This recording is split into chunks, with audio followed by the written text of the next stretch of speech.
اسے نہ نیند آتی ہے نہ اونگ آتی ہے۔ یہ سن کر اس نے کہا یہ بے ادبی ہے کہ بندہ اپنے مالک کے سامنے سویا رہے۔ یہ کہہ کر جو ابھی مسلمان ہوا ہے، دامن اسلام سے وابستہ ہوا ہے، یہ کہہ کر وہ کھڑا ہو گیا اور ساری رات کھڑا روتا رہا یہاں تک کہ صبح ہو گئی۔ عبد الواحد بن زید فرماتے ہیں جب ہم عبادان نامی شہر میں پہنچے تو ہم دوستوں نے مل کر کچھ رقم جمع کی اور اس کو دی۔ رقم دیکھ کر وہ بولا یہ کیا ہے؟ تو ہم نے کہا کہ ہم تمہاری مدد کر رہے ہیں۔ وہ بے نیازی سے بولا سبحان اللہ، تم نے مجھے وہ راستہ دکھایا جو خود بھی نہیں جانتے۔ بھلا جب میں جزیرے پر تھا، غیر اللہ کی عبادت کرتا تھا، اللہ پاک نے اس وقت مجھے بھوکا نہیں رکھا تو اب کیسے ضائع فرما دے گا؟ یہ کہہ کر وہ ہم سے جدا ہو گیا۔ کافی عرصے کے بعد مجھے خبر ملی کہ وہ نزاع کی کیفیت میں ہے۔ میں جلدی سے اس کے پاس پہنچا، سلام کیا، پوچھا کوئی حاجت ہے؟ بولا وہ رب کائنات جسے میں پہچانتا بھی نہیں تھا، اس نے تمہیں اس جزیرے پر بھیج کر میری حاجت پوری فرما دی تھی، اب کوئی حاجت نہیں ہے۔ فرماتے ہیں اس کے کچھ ہی دیر بعد اس شخص کی روح جو ہے پرواز کر گئی اور وہ اللہ رب العالمین کے حضور حاضر ہو گیا۔ اب میں نے اس کی تجہیز و تکفین وغیرہ کی، جنازہ پڑھا اور دفن کر دیا۔ رات کو میں نے خواب دیکھا کہ خوبصورت گنبد ہے، اس کے نیچے پیارا سا تخت بچھا ہوا ہے، تخت پر ایک انتہائی خوبصورت حور بیٹھی ہے اور وہ نیا مسلمان ہونے والا بھی اچھی حالت میں حور کے قریب بیٹھا ہے۔ حور اسے بار بار کہہ رہی ہے سلام علیکم بما صبرتم فنعم عقبى الدار، ترجمہ کنز العرفان، تم پر سلامتی ہو کیونکہ تم نے صبر کیا تو آخرت کا اچھا انجام کیا ہی خوب ہے۔ سبحان اللہ۔ میرے پیارے پیارے اور محترم اسلامی بھائیوں، کیا شان ہے رب رحمان جس پر رحم فرمائے اس کے والے ہی نیارے ہو جاتے ہیں۔ الحمدللہ ہم مسلمان ہیں، اہل ایمان ہیں، اس نعمت پر ہمیں اللہ تبارک و تعالی کا شکر بھی ادا کرتے رہنا چاہیے۔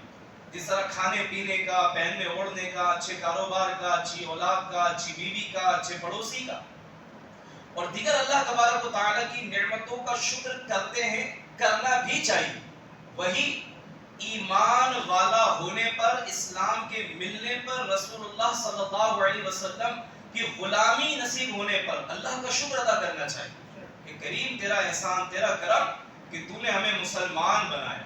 اور یقین مانے کہ محض اللہ تبارک و تعالیٰ نے اپنے کرم سے ہمیں ایمان کی دولت عطا کی۔ یہ بہت بڑی بلکہ سب سے بڑی عنایت ہے۔ ساری فضیلتوں، ساری عنایتوں، ساری نعمتوں کی اصل ایمان ہے۔ جب ایمان مل جاتا ہے تب انسان اللہ پاک کی خاص رحمتوں کا حقدار بن جاتا ہے۔ جب ایمان مل جاتا ہے انسان کامیاب ہو جاتا ہے۔ جب ایمان مل جاتا ہے انسان جنت کا حقدار بن جاتا ہے۔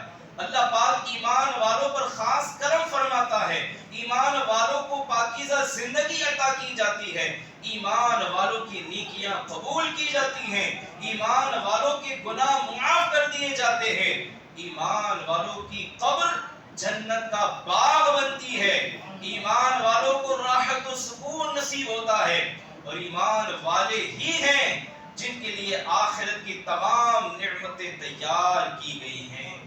بے ایمان لوگ تو رب کے نافرمان ہیں، جو ایمان نہیں لاتے، جو ایمان والے نہیں ہیں، وہ رب کے نافرمان ہیں، اس کی رحمت سے دور، اس کے عذاب کے حقدار اور ہمیشہ ہمیشہ جہنم میں رہنے کے لائق ہیں۔ بلکہ سچی بات تو یہ ہے کہ جو بے ایمان ہے وہ حقیقت میں انسان کہلانے کا بھی حقدار نہیں۔ اللہ رب العالمین قرآن کریم میں ارشاد فرماتا ہے اولئک کالانعام بل ہم اضل، ترجمہ کنز العرفان، یہ لوگ جانوروں کی طرح بلکہ ان سے بھی زیادہ بھٹکے ہوئے۔ یعنی اسلامی بھائیو، الحمدللہ اللہ پاک نے ہمیں ایمان کی دولت نصیب فرمائی ہے، رب کریم ہمیں اس پر استقامت بھی نصیب فرمائے۔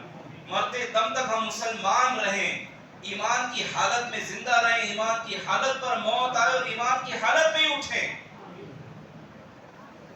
میرے پیارے پیارے محترم اسلامی بھائی، ہمیں ایمان کی دولت نصیب ہوئی، یہ کرم تو ہو گیا، یہ ایمان کی دولت ملنے کے بعد ہماری بھی ایک ذمہ داری ہے، اور یہ ذمہ داری بھی اللہ رب العالمین ہی نے ہمیں عطا کی ہے۔ جی ہاں، قرآن کریم میں حکم ہوتا ہے، یا ایھا الذین آمنوا آمنو، ترجمہ کنز العرفان، اے ایمان والو ایمان رکھو۔ کیا فرمایا جا رہا ہے؟ اے ایمان والو ایمان رکھو۔ یہاں دیکھیں خطاب ایمان والوں کو ہے اور حکم دیا جا رہا ہے ایمان رکھو، حالانکہ وہ پہلے ہی ایمان والے ہیں۔ پھر اب ایمان لانے کا کیا مطلب ہے؟ علماء تفسیر اس کی وضاحت کرتے ہوئے فرماتے ہیں کہ معنی یہ ہے کہ اے ایمان والو اپنے ایمان کو مزید مضبوط کرو۔ کیا کرو؟ ایمان والے تو ہو گئے، اب اپنے ایمان کو مزید مضبوط کرو۔ کلمہ تو پڑھ لیا، اب اس پر استقامت کے ساتھ قائم بھی رہو۔ کلمہ تو پڑھ لیا، اب اس کے تقاضوں پر بھی عمل کرو۔ کلمہ پڑھ لیا، اب ایمان کے شعبے بہت سارے ہیں، ان شعبوں کو بھی اختیار کرو۔ کلمہ تو پڑھ لیا، اب ایمان میں مزید سے مزید ترقی کرتے چلے جاؤ۔ کلمہ تو پڑھ لیا، اب اپنے ایمان کے کمال کی فکر میں لگ جاؤ۔ میں ایسا کیا کروں کہ میرا ایمان کامل ہو جائے، مجھے ایمان کی، اسلام کی حلاوت نصیب ہو، اس کی مٹھاس نصیب ہو، اس کی لذت میں اپنے دل میں محسوس کروں، اس کی برکتیں مجھے نصیب ہوں۔ میرے پیارے پیارے اسلامی بھائیوں، بلند درجات کمال ایمان سے ملتے ہیں۔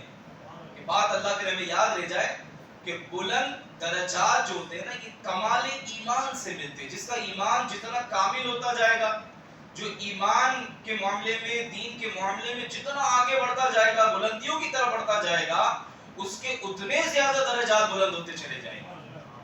اب میں نے آپ نے غور کرنا ہے کہ میں اس وقت ایمان کے کس لیول پہ ہوں، میرا ایمان اس وقت کامل ہے یا نہیں ہے، اللہ پر توکل میرا کس لیول کا ہے، عبادت کے معاملے میں میرا خشوع و خضوع کیسا ہے، وغیرہ وغیرہ۔ اگر اس پر ہم غور کریں تو ہم میں سے ہر ایک اپنے ایمان کے بارے میں غور کر سکتا ہے کہ ابھی اس کو مزید کتنا پختہ مضبوط کرنے کی ہمیں حاجت ہے، ضرورت ہے۔ میرے پیارے پیارے اسلامی بھائی، ہم اگر غور کریں تو ہم میں سے زیادہ تر صرف اس لیے مسلمان ہیں کیونکہ مسلمان کے گھر پیدا ہوئے تھے۔ یہ بھی اللہ پاک کی بہت بڑی عنایت ہے کہ اس نے ہمیں مسلمان گھرانے میں پیدا کیا، کہ بچپن ہی سے کلمہ نصیب ہو گیا۔ اور جو مسلمان گھرانے میں پیدا نہیں ہوئے تو ظاہر ہے کہ وہ ذلیل و خوار ہے۔ مگر سوچنے کی بات یہ ہے، مثال کے طور پر ایک آدمی ہے، اسے اپنے والد کی وراثت سے 1 کروڑ روپیہ ملا، والد کی وراثت سے 1 CR اس کو مل گیا، 1 کروڑ روپیہ ملا۔ اب جس کو 1 کروڑ روپیہ ملے، کیا وہ کسی جگہ پر تجوری میں رکھ کر سکون سے بیٹھ جائے گا یا اسے بڑھانے کی کوشش کرے گا؟ پھر اس کی کوشش ہوگی کہ کاروبار میں لگا دوں، پیسہ بڑھ جائے، 1 کروڑ کے 2 3 4 کروڑ میں کیسے کر سکتا ہوں، اس میں پلاننگ کرے گا، مشورے کرے گا، کوشش بھی کرے گا، اور ہو سکتا ہے کہ اگر وہ اس کام میں ماہر ہوگا تو 1 کروڑ سے کئی کروڑ بنا لے گا۔ جب دنیا کے معاملے میں میرے پیارے اسلامی بھائیوں، ایک سوچ یہ ہے کہ بندہ مال ملے تو چین سے بیٹھتا نہیں ہے، اس کو مزید آگے بڑھانے کی کوشش کرتا ہے۔ ایمان ہمیں ورثہ میں ملا ہے، وراثت میں ملا ہے۔ کلمہ ہم نے ماں کی گود میں پڑھ لیا تھا، اور یہ ایمان 1 کروڑ نہیں بلکہ دنیا کی ساری دولت سے بڑھ کر دولت ہے۔ مگر ہماری حالت یہ ہے، اگر ہم غور کریں ہماری حالت یہ ہے کہ یہ دولت وراثت میں مل گئی تھی، بس ہم اسی پر مطمئن ہیں، اس میں ترقی کی فکر ہی نہیں ہے، اسے مزید سے مزید مضبوط کرتے چلے جانے، ایمان کے درجات میں آگے سے آگے بڑھتے جانے کی ہم میں سے کتنے لوگ ہیں جو فکر کرتے ہیں۔ میں بھی غور کروں، آپ بھی غور کریں، اللہ پاک ہمارے حال پر رحم فرمائے، یہ بھی ہماری ذمہ داری ہے۔ رب کریم نے فرمایا یا ایھا الذین آمنو آمنو، فرمایا اے ایمان والو ایمان رکھو، یعنی اے ایمان والو اپنے ایمان کی فکر کرو، اسے مزید مضبوط کرتے چلے جاؤ۔ اللہ پاک ہمیں بھی توفیق نصیب کرے اور ہم بھی اپنے ایمان کو کامل بنانے کی کوششوں میں کوشش کرنے والے بن جائیں، اور ہر اس کام سے خود کو بچائیں، ہر اس صحبت سے خود کو بچائیں، ہر اس ویڈیو کو دیکھنے سے، سوشل میڈیا پر بھی ہر اس چیز کو دیکھنے سے خود کو بچائیں جو ایمان کی کمزوری کا، ایمان کی بربادی کا سبب بن سکتا ہے۔ ایسی چیزیں پڑھنے سے، ایسے لوگوں کو سننے سے، ایسے لوگوں کو دیکھنے سے خود کو بچایا جائے کہ جن کی وجہ سے ایمان کمزور ہو سکتا ہے، اور کمزور چیز کو کبھی بھی توڑا جا سکتا ہے۔ آپ دیکھیں ایک رسی ہو، مسلسل اگر اس کو کٹ کیا جائے، بعض آپ نے دیکھا ہوگا پتھر سے کھینچ کر بھی رسیاں کاٹ رہے ہوتے ہیں، مضبوط رسی ہوتی ہے، تھوڑی دیر لگتی ہے اس کو، لیکن مسلسل پتھر سے اگر اس کو گھیسا جائے، چھری سے یا اس طرح نہیں، پتھر سے گھیسا جائے تو کچھ دیر کی کوششوں کے بعد وہی جو رسی ہے نا، اس کا ایک دھاگا نظر آتا ہے کہ اب یہ دھاگا نہیں ہے، ٹھیک ہے، اب تھوڑی سی کوشش، بلکہ بچہ بھی اس کو کھینچے نا تو آسانی سے رسی کو توڑ سکتا ہے۔ آج کے اس دور میں، فتنوں کے اس دور میں، ایمان کی بربادی کے اتنے اسباب ہو چکے ہیں، چاروں طرف سے بندہ گھرا ہوا ہے، اور کہہ سکتے ہیں کہ ہر اگلا آدمی ایمان پر ڈاکہ ڈالنے میں لگا ہوا ہے، کسی طرح اس کا ایمان چھین لیا جائے، کسی طرح یہ ایمان برباد کر کے دنیا سے جائے۔ کوئی ظاہری گیٹ اپ ایسا بنا کر آتا ہے جس کو دیکھ کر آدمی کہتا ہے مذہبی آدمی ہے، اور اس کا مذہبی گیٹ اپ دیکھ کر اس کی باتیں سننے میں مصروف ہو جاتا ہے، پتہ لگتا ہے یہ تو یہی ایمان کا لٹیرا تھا، یہی وہ ڈاکو ہے جو ایمان کا لٹیرا ہے، ایمان پہ ڈاکے ڈال رہا ہے۔ بندہ سمجھ رہا تھا یار یہ تو بڑا نیک آدمی ہے، کیونکہ جب کسی کے قریب جاتے ہیں تو اس کی حقیقت پتہ چلتی ہے نا۔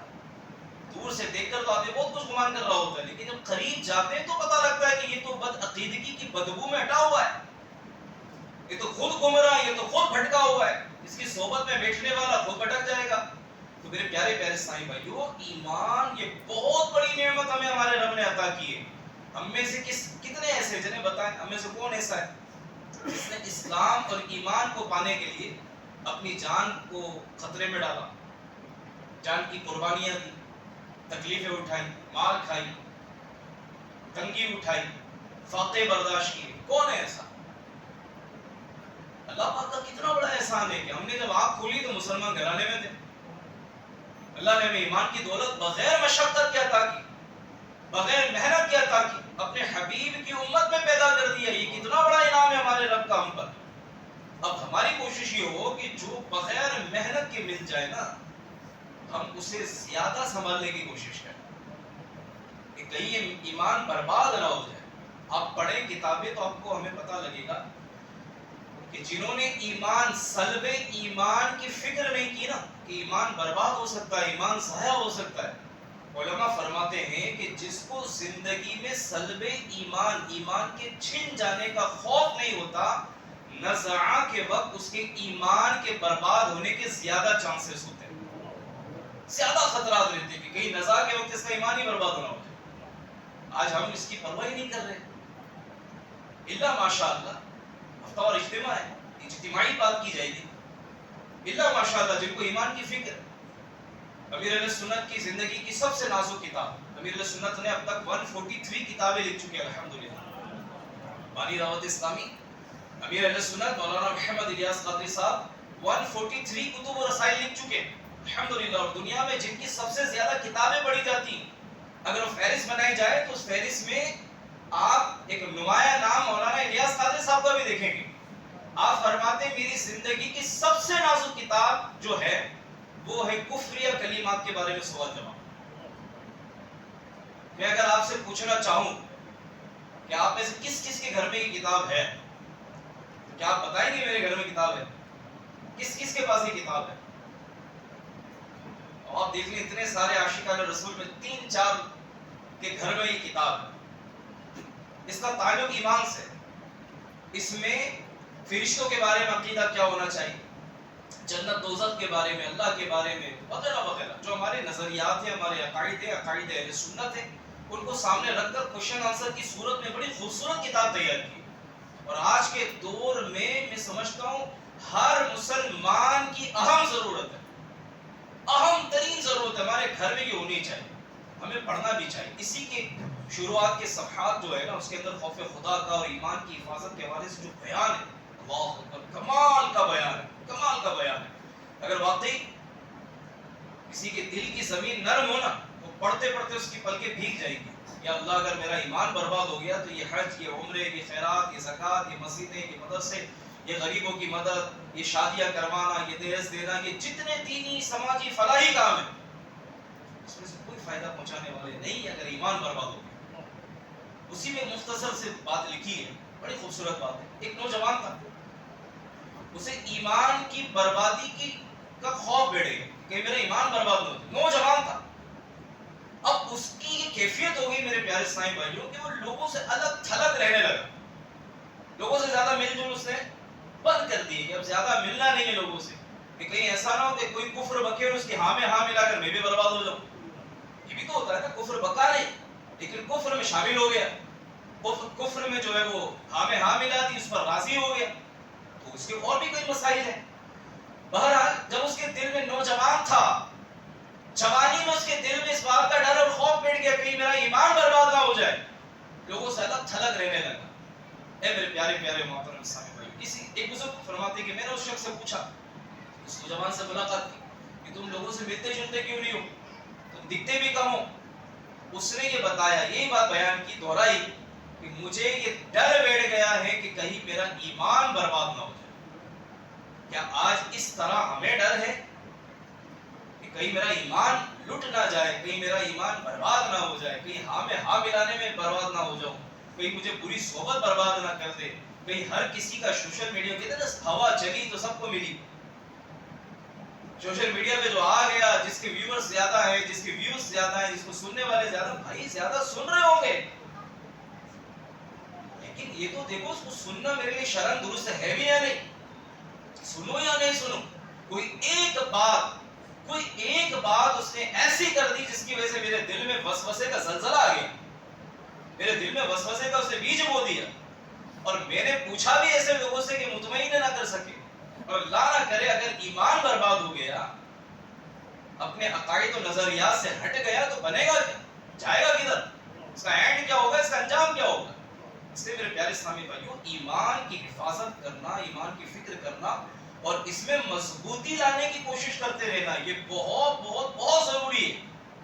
الحمدللہ, کہیے الحمدللہ مسلمان ہے, کہیے الحمدللہ, یہ اللہ کا احسان ہے مسلمان, اللہ کا بہت بڑا احسان, بہت بہت بہت بڑا احسان, یقین مان.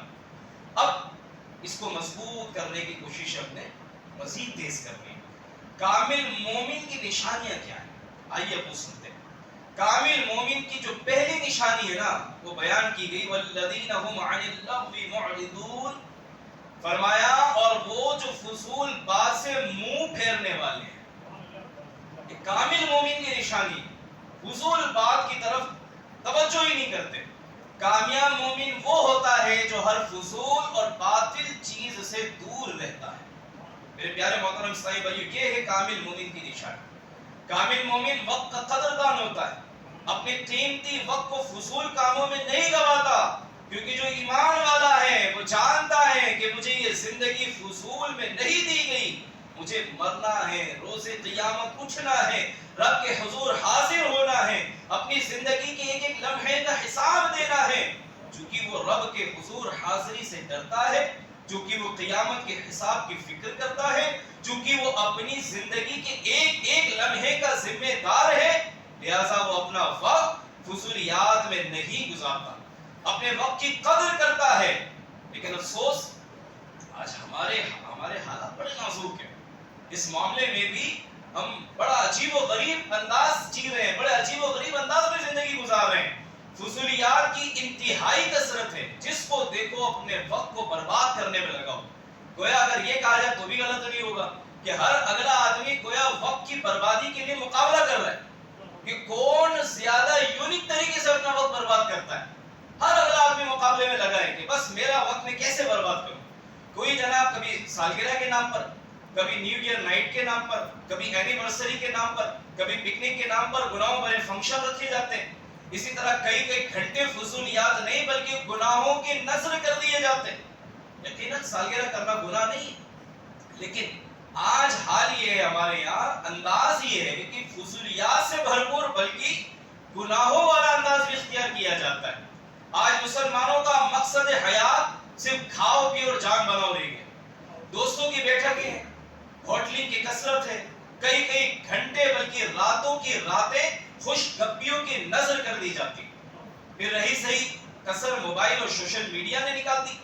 ایک وقت تھا جب نادان بچے والدین سے چھپ کر ویڈیو گیم کھیلتے تھے اور ڈرتے تھے، کیونکہ گھر میں تو ویڈیو گیم کھیلنے کی کوئی سہولت تھی نہیں، تو باہر بازاروں میں جا کر دکانوں میں جا کر ویڈیو گیمز کھیلتے تھے اور پھر ڈرتے تھے کہ کہیں والد صاحب کو پتہ نہ چل جائے ورنہ آج خیر نہیں اپنی۔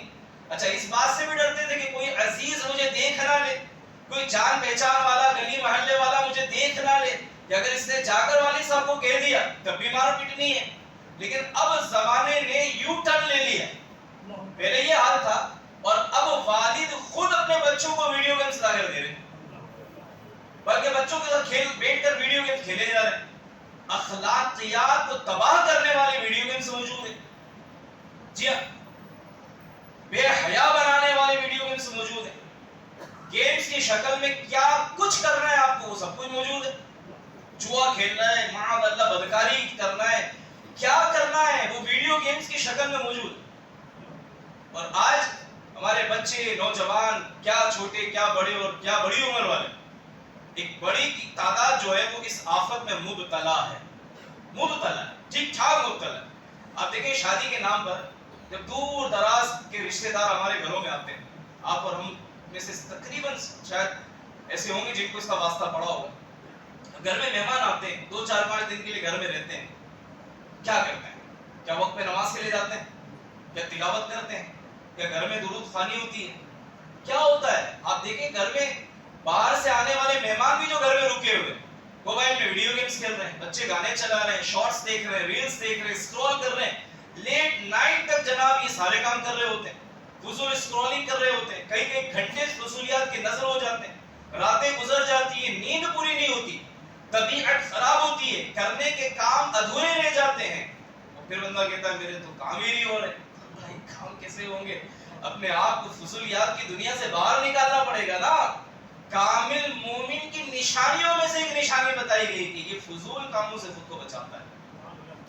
اب میں غور کر لوں کہ میں فضول کاموں کے لیے کتنا اپنے آپ کو فارغ رکھتا ہوں، بلکہ آج تو حال یہ ہے کہ اگر کسی کو دیکھا جائے فضول کام کر رہا ہے، اس کو سمجھایا جائے تو بندہ کہتا ہے، بندہ کیا کہتا ہے؟ دل نہیں لگ رہا تھا اس نے گیم کھیل لیا، دل نہیں لگ رہا تھا گھر میں، دل نہیں لگ رہا تھا کرکٹ کھیلنے آ گیا، ہاکی کھیلنے آ گیا، فٹ بال کھیلنے آ گیا، دوستوں کے پاس بیٹھ گیا، گپے لگا رہا ہے، پوری پوری رات جناب سگریٹ کے کش لگائے جا رہے ہیں، چوراہوں پر بیٹھا جا رہا ہے، یہاں وہاں کی باتیں ہو رہی ہیں، اسی میں کوئی بری صحبت کی وجہ سے نشیڑی بن جا رہا ہے، بری صحبت میں رہا، لیٹ نائٹ تک ساتھ بیٹھتا رہا، دیکھتے دیکھتے دل میں محبت پیدا ہوئی، نشے کی محبت پیدا ہوئی اور ایک وقت آیا کہ نشیڑی بن گیا، نشہ کرنے لگا۔ میرے پیارے پیارے اسلامی بھائیوں، ہم سب کو چاہیے کہ ہم اس بات کا خیال رکھیں کہ مسلمان کی زندگی میں فارغ ہونا نہیں ہے، ہم با مقصد زندگی جینے کے لیے دنیا میں آئے ہیں، ہماری زندگی کا مقصد اللہ کی عبادت ہے، کھانا پینا کمانا یہ عبادت کے لیے سپورٹ حاصل کرنے کے لیے، کہ عبادت پر مدد حاصل کرنے کے لیے کمانا ہے، طاقت ہوگی تو عبادت کر سکیں گے، تو اس لیے کھانا ہے، ٹھیک ہے، گھر گرہستی یہ بھی ہماری ذمہ داری، ان کی بھی حقوق ہمارے ذمہ، تو ان کو ثواب کی نیت سے کریں، تو گھر والوں کی کفالت کرنا بھی ثواب کا ذریعہ ہے۔ لیکن پیارے اسلامی بھائیوں، اگر ہم غور کریں تو ہمارے 24 گھنٹے میں سے کتنے گھنٹے با مقصد گزر رہے ہیں، اس پر تھوڑا سا نظر ثانی کر لیں، تھوڑا سا چیک کر لیں اپنی زندگی کے جو 24 گھنٹے ہم نے گزارے ہیں، چلے کل عشاء سے لے کر ابھی عشاء تک کا ہی جائزہ لے لیں کہ بھئی کل عشاء سے لے کر ابھی عشاء تک میں نے کتنی نمازیں جماعت کے ساتھ پڑھی، میں نے کتنی سنت قبلیہ بعدیہ پڑھی، کتنے نوافل پڑھے، پانچوں نمازیں کیا میں نے تکبیر اولیٰ کے ساتھ حاصل کی؟ اچھا، تلاوت قرآن کرنے کا موقع مجھے کتنی بار ملا؟ 2 بار عشاء ملی، کل عشاء ملی، آج ملی۔ کیا 2 بار میں نے سورہ ملک کی تلاوت کر لی؟ کیا میں نے گناہوں سے توبہ کی، صلاۃ التوبہ پڑھی، کم از کم 70 بار استغفار کر لیا؟ وہ سید المعصومین رحمت للعالمین صلی اللہ علیہ وسلم جن کے صدقے ہمیں بخشش ملے گی انشاءاللہ، جن کے صدقے میں ہمیں جنت ملے گی، وہ آقا علیہ السلام روزانہ 70 مرتبہ، ایک روایت کے مطابق 100 مرتبہ استغفار فرماتے. ہم غلاموں کو، ہم گناہ گاروں کو کتنا استغفار کرنے کی ضرورت ہے؟ میں نے 24 گھنٹے میں کتنی بار گناہوں پر تو ندامت کے آنسو بہائے. ایک روایت کا خلاصہ میں عرض کرتا ہوں جس میں بیان کیا گیا، تباہ ہو گیا وہ شخص جس کا آج گزرے ہوئے کل سے بہتر نہ ہو. پھر سے سن لیجیے اس بات، تباہ ہو گیا وہ شخص، برباد ہو گیا وہ شخص جس کا آج گزرے ہوئے کل سے بہتر نہ ہو. سمجھا دیتا ہوں مثال کے ذریعے. مثال کے طور پہ کل بھی قرآن کی تلاوت نہیں کی تھی، آج بھی نہیں کی. اس کا مطلب کیا ہوا؟ آج کل سے بہتر تھا یا برا تھا؟ کہ کل بھی نہیں کی، آج بھی نہیں کی. ہونا کیا تھا؟ چاہیے تھا کہ اگر کل تلاوت نہیں کی تو کم از کم آج تو کر لیتا. کل 313 بار درود نہیں پڑھ سکا، آج تو پڑھ لیتا. کل نمازیں تو پڑھی لیکن ایک تو نمازیں جماعت کے بغیر، آج تو ساری پوری پڑھ لیتا. کل ماں باپ کی خدمت نہیں کر سکا، آج تو کر لیتا.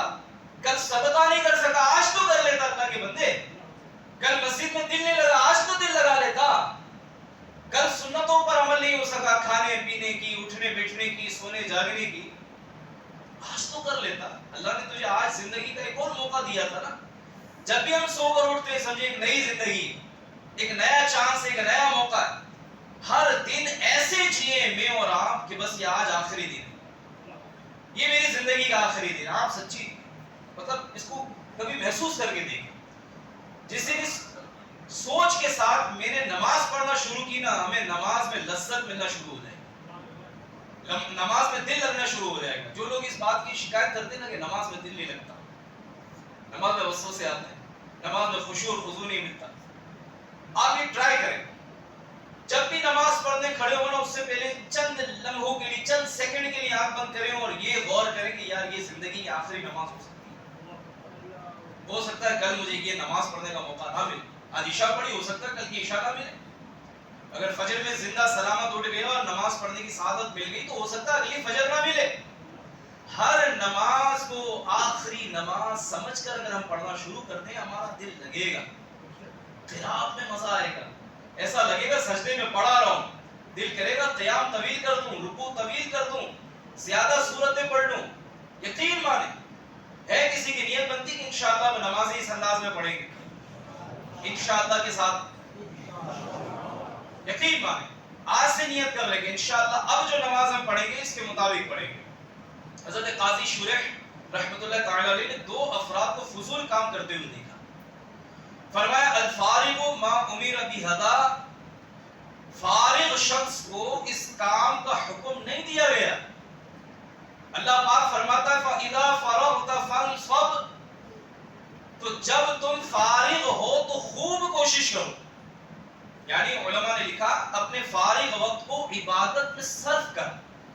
مطلب یہ کہ جب ایک عبادت سے فارغ ہو دوسری شروع کر، اور کسی وقت عبادت سے خالی نہ رہے. کہ مقصودی اصلی عالم کے پیدا کرنے سے یہی ہے.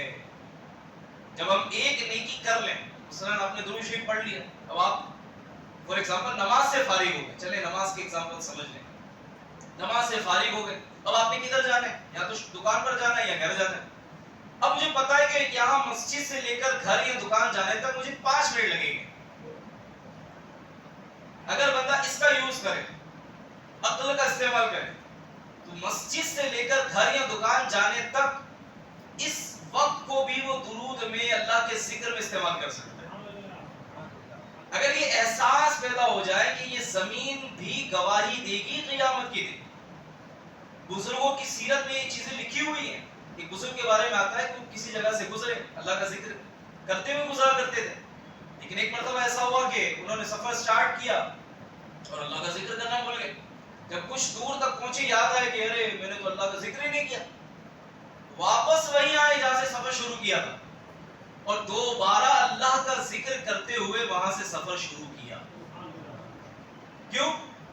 یہ گلی، یہ محلہ، یہ سڑک، یہ زمین کا خطہ، یہ ذرہ ذرہ، یہ زمین کا ہر حصہ قیامت کے دن میری نیکی پر، درود پاک پر، اللہ کے ذکر پر گواہی دے. جس کی یہ سوچ بن جاتی ہے نا اس کے ہاتھ سے تصویر نہیں اترتی.